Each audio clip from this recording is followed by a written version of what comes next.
So it's great to speak today with Jurian Elstgeest, Managing Director at 361 Europe. Jurian, how are you doing? Fine, thank you. How are you? I'm good. Yeah, winter is coming, but so is a vaccine. So Yeah, it's not all bad. yeah. Yeah, yeah. So Well, maybe Simon. can you tell us a little bit about you and your background? I think that'd be a really helpful start. And also, could you give us a bit of a background into the 361 brand as well? That'd be really cool. Yeah, I originally actually studied fashion management in Amsterdam. Oh, Um, cool. yeah, and in the it I was can in tell. I can tell. early '90s. But I ended up actually quite early in the sporting goods industry. So I worked in the buying department of a sporting goods retailer for 10 years. I had I was sort of a sneaker fan in the 80s. But I didn't know until I really got into sporting goods industry that I really loved shoes, um, and more so performance shoes than lifestyle shoes. So that followed me, or led me actually, because I left after 10 years. I left for Nike in Hilversum to work in a European merchandising role in footwear. That brought me to ASICS, where I spent 7 years in basically heading up their footwear business in the EMEA region. Mhm. Um, After 7 years, did some freelance work, some really cool projects with some other brands, and that actually led me into this project with 361 Degrees, which has been it's been an amazing thing. It's almost it's 4.5 years, almost 5 years now, and I got the opportunity to build a business and the brand actually for Europe and also the EMEA region, but mostly Europe. Mhm. Build it from scratch. So from setting up a company and getting a bank account to and again making shoes and selling shoes and doing the marketing, everything, which is it's a great adventure. Yeah, yeah. So 361 is a Chinese owned brand. Is that correct? So you're essentially running the European business. Yeah. So mother companies, Chinese, they made a decision around 2010, 11 that they wanted to go international. But they recognize that it needs a little bit more than just selling your Chinese product outside of China. Um, by the time in 2015, they had established already a subsidiary in Brazil, obviously working towards being one of the key sponsors of the Olympics in Rio.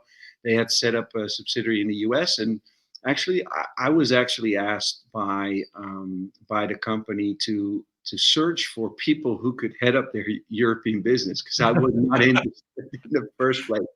Um, and I suggested some candidates, and that's how actually we started talking more, and I still declined because I at the time I was working with Newton Running, a small brand from Boulder, Colorado, Yeah, fantastic. yeah, I still love them, yeah. still love their shoes, but actually it was at the time it was she's now my fiance, but it was my girlfriend at the time.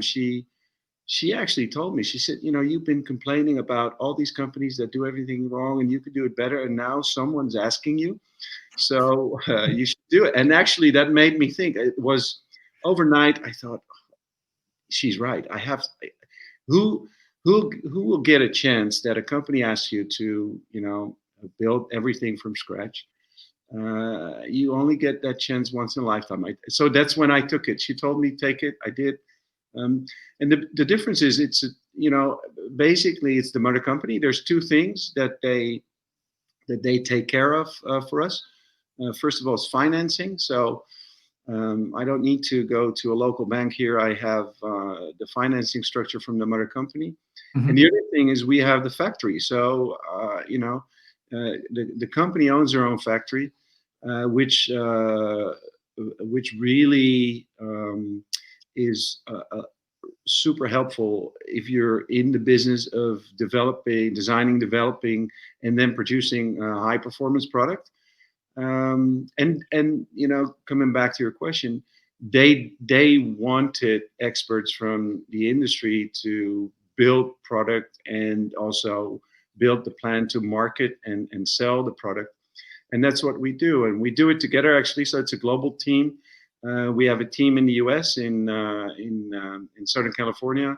Mhm. Um, we have designers, developers in both in China as well as in Taiwan. So really a global team of people who really know a lot of experience in the business, who know what to do, and that's how we operate. Which is it's behind us is a big Chinese company, but we operate like a really lean and mean global team, which is also which was really refreshing coming from some of the bigger companies in the industry. Yeah, I'm guessing Nike wasn't that lean and mean, although probably a little, maybe mean in places. But yeah, Yeah, it's certainly a big company. Yeah, it must be fascinating. I think the one thing that definitely caught our eye was the news about your position with Run Retail. And so maybe if you could give a bit more of a background to that. So my understanding is that your fundamental position is you when the pandemic hit, rather than taking this direct to consumer online approach that obviously brands have been doing, and with mixed, but in many cases great success, you instead chose to support the Run Retail partners that you had. So maybe can you talk through your rationale for that? yeah, it's actually been the starting point of Mhm. our business when we actually got together. When I sort of had to set up the company, I had to do all those basic things, but also had to find the right people. And I thought, the right people should be on the same page with me about the strategy from day one. So we did this strategic session with Carol, who's doing finance, with Ron, who's heading up sales in the region. And it took half a day, and we got it done in half a day because we were aligned from the start. So when Ron came on board, I asked him, "Hey, would you want to join me in this adventure?" And I said it's very critical from day one that we have a distribution strategy that is making sense, and that's a long-term vision, which at the time already was focused towards run specialty retail, specifically run specialty brick and mortar retail. And I love online business. I have nothing against it, but I do believe there is a time and place for online shopping, and there's a time and place for an experience you get in store. And especially so from day one, this has been our strategy, especially with the product that we are creating. It delivers an experience, and we are a fairly unknown brand. How many people will look for our brand online? So we knew from the start that was not going to be our biggest channel, and it may not be our biggest channel for the next 5 to 10 years. Um, and we also feel that runners, and we know this from and because I've been in this business for a couple of decades now, runners do shop online, but runners also do like to go to the local specialty retailer to try something new. And so I've always been a strong believer of, I don't believe in these sort of extreme ideas of, brick and mortar retail is going to go away. Everything's going to be online. Of course, there's going to be a lot of convenience with online shopping, but I truly believe that specialty retail, and it could be something else. It could be in chocolate business, could be in hi-fi, could be in cheese, could be in wine, could be in running shoes or running gear in general. So that's how we started. And when this Corona crisis hit us all over Europe, it really hit us hard. So we stuck to the strategy.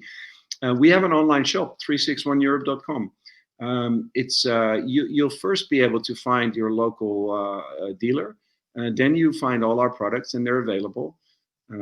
We don't really promote it. We also stay fairly true to our suggested retail pricing. Um, but it's a service to the runner who doesn't find, the nearest store carrying 361 shoes. And some of these runners have actually bought a pair of shoes overseas, or they have, bought a pair on a holiday or on a city trip or whatever. So it's a service, and that business is increasing, but it's still it's maybe 1% of our business, and Right. it's Wow. roughly staying 1% of our business. Yeah, Um, yeah. So obviously when the pandemic hit and there was lockdown, I'm guessing most of your customers were forced to close the run specialty, because unlike a bike store, which sort of has a key worker status or preferred status, and bike stores were obviously able to stay open in many countries around the world, I'm guessing most of your customers had to close. So how did you kind of handle that when that came about? Yeah, so that was quite a shock for us. We expected it, but when you suddenly see your daily business go, to zero, um, we did have, we were like, "Oh, what are we going to do? Are we going to? How long is this going to take?" I mean, one of the first things we had to do was, obviously, just like any retailer, any of our customers, is you have to do the math, the instant math of, okay, what's the cost of our business? How, if this is going to go on for months, what's the impact? I think we did a good analysis. We are a relatively small team, so it's not like that we had to reorganize the company. But so the first couple of weeks were quite tough. Obviously, we also got questions from the mother company about, your strategy. Is this really working? This doesn't make sense. And we said, hold tight, wait, and because we have a long-term relationship with our partners, the retailers, and they understand it. This has been our strategy, so it's we're not going to change our long-term strategy overnight to become like a short-term tactic. Um, and but it was tough, actually. I was challenged a lot, but I think what is more importantly, a lot of the retailers across Europe, they have been, and especially in the UK, your lockdowns have been longer and more severe, um, even than the Italian retailer lockdowns. But still, especially now in this second wave, and the business. So coming back to your question, the business dropped dramatically. But then, fortunately, as soon as these lockdowns eased, business came back very quickly. And I'm very, we've always, I mean, we do social media campaigns. Ebony here, who's running marketing, she runs social media campaigns focusing to our retail partners. We do that to support them. It's not always very visible for the consumer, but we do it. So we promote basically our retailers, Mhm. our partners. But I'm very thankful for the fact that actually the business has come back really strong, and we're going to be in the end, this year is going to be the best year. And obviously we're a smaller brand, so we are on an everlasting increase. But we're gonna end this year much better than we ever expected. And considering the fact that I think on average we had maybe 6 weeks of sales completely gone. Mm. So it could have been even better. But then again, so we're thankful, but it's also our strategy. So we have about I think 550 to 600. The number is growing. 550, 600 retail run specialty retailers that are our partners, and very few of them actually disappeared.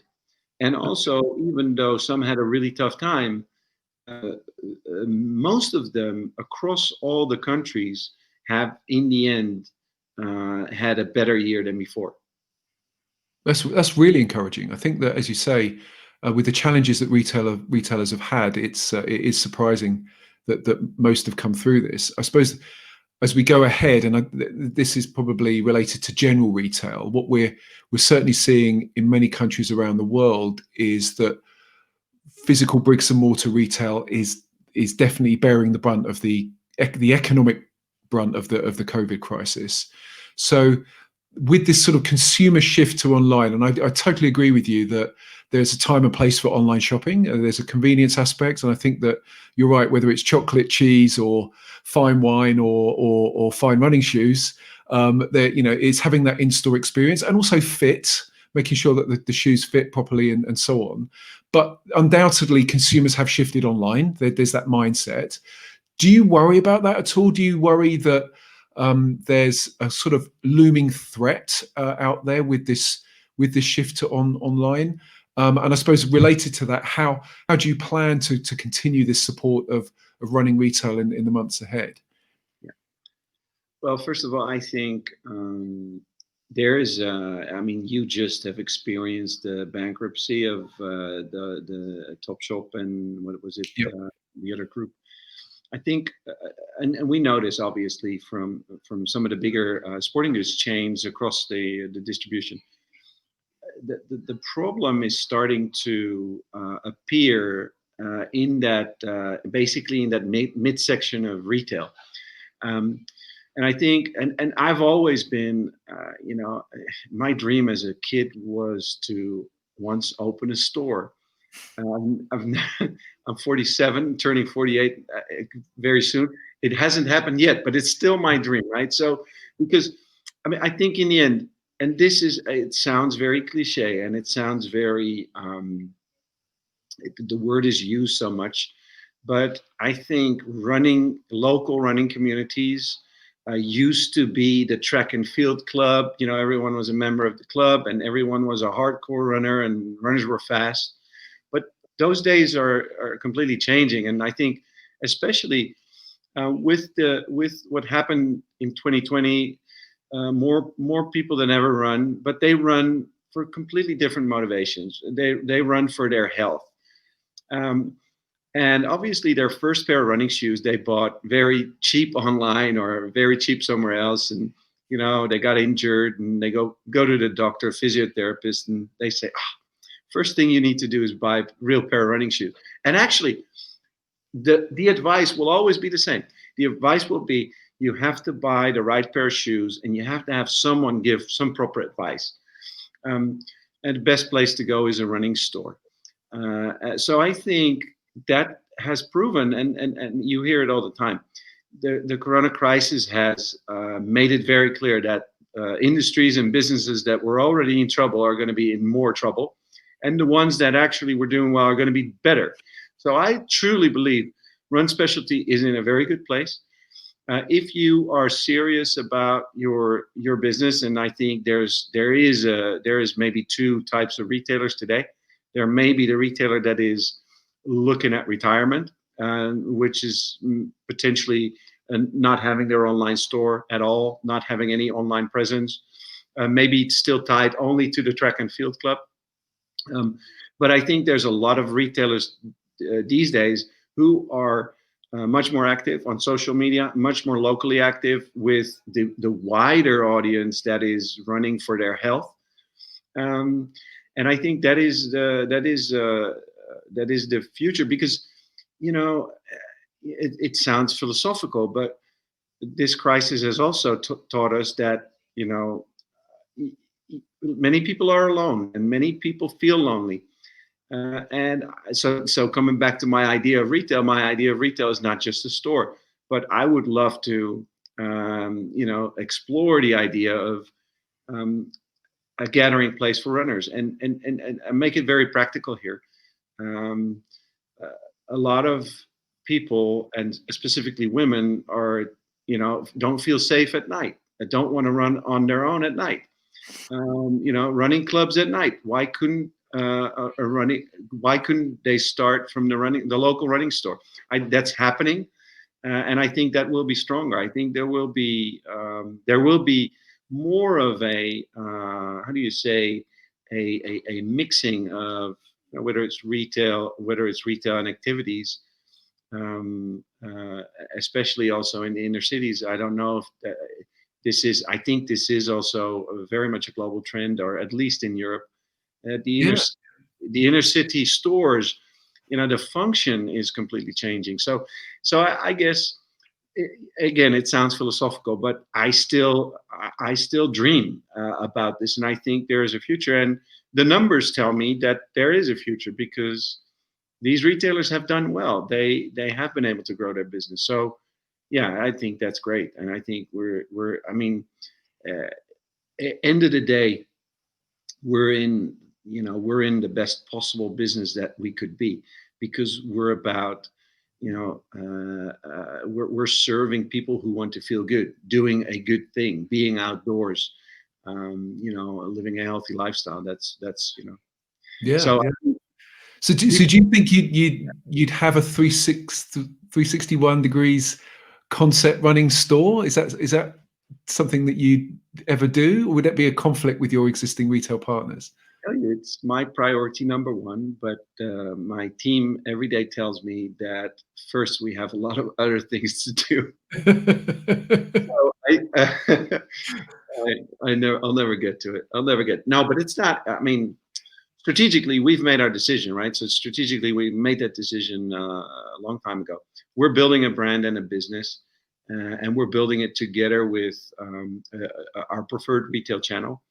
Um, I do think the entire retail landscape will change. I think there will be challenges for, as I said earlier, that how do you say that sporting goods channel or sporting goods retailers who do not have a very specific um,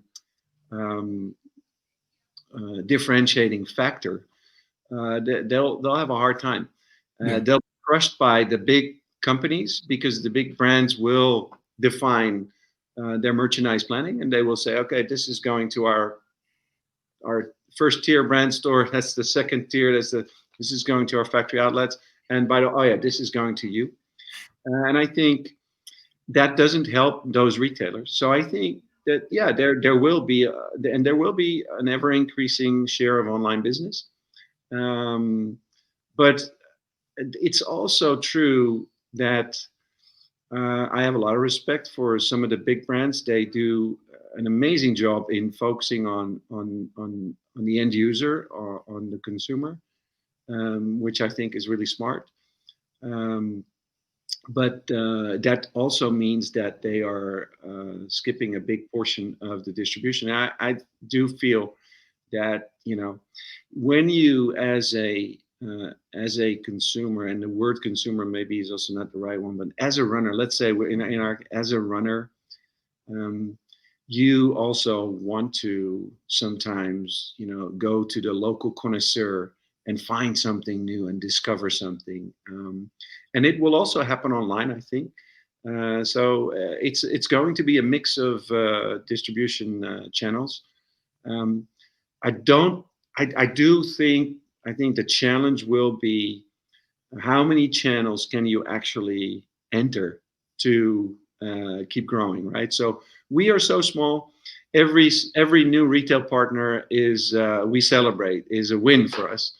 Um, but we are focused to those that deliberately decide to work with a brand that they can use to differentiate themselves, right? So they can actually use 361 degrees as a brand to bring something new to their customer.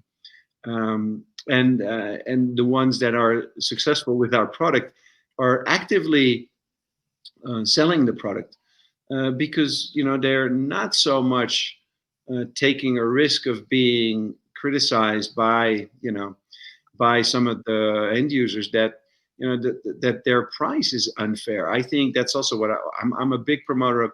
There's a fair price to a product, and the fair price to the product is also the advice that you get from that retailer. Yeah. Uh, I Yeah. personally feel I just can't do it. I can't go into a store, ask for advice, and then walk away and buy something that they advise me cheaper online. I think it's unethical. um, so yeah, So I think it's a mix. The retail landscape will change, but I think more so in that midsection of undefined, undifferentiated retail, it's going to be a big challenge. Yeah, yeah. It's been absolutely fascinating. I think the one thing I'm just thinking in the back of my mind, we haven't really spoken about the product much, which feels really bad. So maybe we have to get you back on.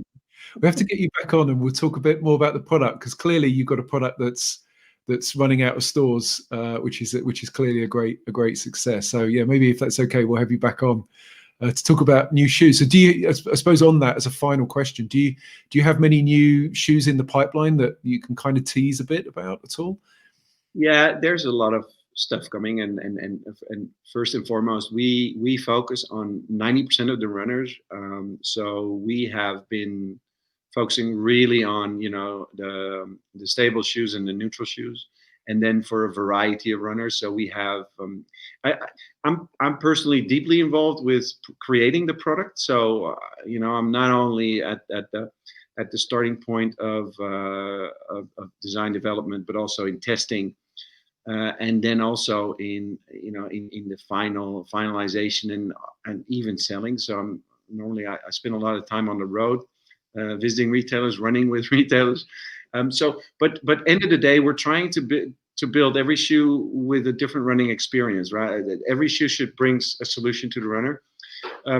But yes, for next year, actually for 2021, and even for the end of 21 towards 2022, we have a lot of stuff coming. Actually, it's been hard developing product because we haven't been able to travel. Normally, I spent I travel to Asia 3-4 times a year, and then obviously spend a lot of time in Europe, working with our sales team and working with retailers and working with runners and athletes.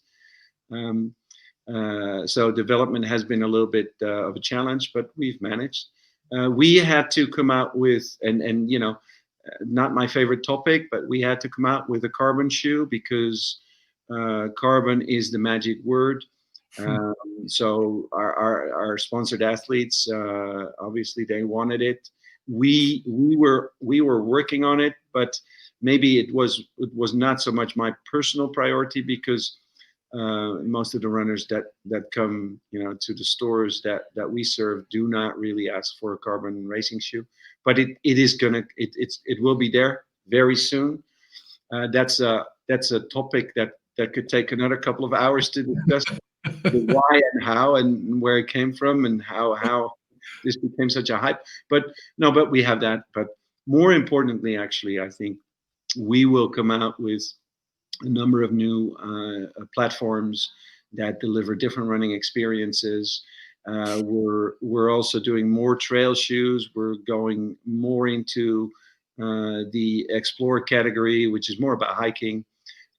So that was always the plan from the start, but now it's time to do that. So we do that. So yeah, on the product side, we could take another hour to discuss that. Yeah. Well, as I say, we'll probably have to have you on once we get some news on those new releases. It's going to be fascinating to watch. I just want to say thanks ever so much for your time. This has been really insightful. Find out a bit more about you and about the brand, and about your strategy with retail. So, thanks again. Let's keep in touch, and wish you all the best going forwards. Thank you, Gary. Take care. Cheers. Bye-bye.